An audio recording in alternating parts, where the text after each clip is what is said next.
Welcome to the Smart Business Show, episode 15. Today we're going to talk about the project after action review, or the wrap-up meeting. And it's important to do these things. It's important to do them so that you can learn to run a better business and so that your customers can have a better experience. There's a really interesting study about colon exams. And the study says, basically, that if you have a really uncomfortable colon exam, you'll actually rate it as better. In a colon exam, basically, they stick a tube up your butt and they stick a camera and wiggle it around. It's not comfortable at all. But if what they do at the end for the last 20 seconds is take the camera out, so the tube's just there. So it's uncomfortable still, but it's not a camera wiggling around up your butt. That you actually rate the whole process as better, I suppose. So it's not as terrible if they just prolong your experience by 20 seconds and make that last bit not so bad. So that's weird, really. We're going to take this uncomfortable thing and make it last 20 seconds longer. But this has been shown over and over and over. So something to do even in your bad clients where it did not go well, it didn't end well, is to do this after action review where I guess you're prolonging this uncomfortable relationship a little bit longer, but you're actually talking to them about some key questions I always ask is, what was the most frustrating part of the project for you? Why was that the most frustrating part? And out of that, we develop even usually more why questions, or why was this specific experience bad? How could we have communicated this better to you? It often comes down to communication issues.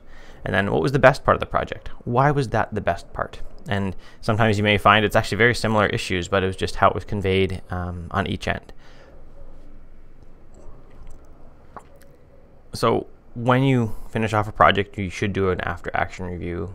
They do them in the military, and they talk a lot about, what went well is kind of the small portion of it, what went poorly, and then what can you do next time to do this better. I have a client right now that I just estimated on, and the project was frustrating a bit on both ends. And so partway through the project, we actually did kind of an after-action review right in the middle, and we both talked about it, and we had a good talk about what was their expectation, what was my expectations, and how did those mismatch, and how can we make sure that in the future that our expectations match together so that he is getting the work he wants and I'm expecting to do that type of work as well. And that has turned him into a great client to finish off the project, number one. But also, came back and we're very clear. It's taking a little longer to get things rolling this time, but we were both being very clear about what our expectations are and how we're going to communicate. This is something that almost every freelancer just doesn't do. I didn't do it for a long time either, is they don't book that final call with the client. They don't ask them these questions. They don't really dig deep with them to find out how they could have done better.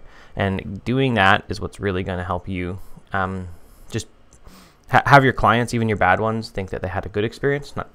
But make their experience rated more favorably, so they'll think of you more favorably, and also help you run a better business. Because as you keep seeing, hey, I always communicate this portion of the project poorly, that's something that you can improve on. If you don't ask them, you will never know, and you will keep doing that thing poorly unless you randomly, by chance, happen to fix it, which probably isn't going to happen. Thanks for watching.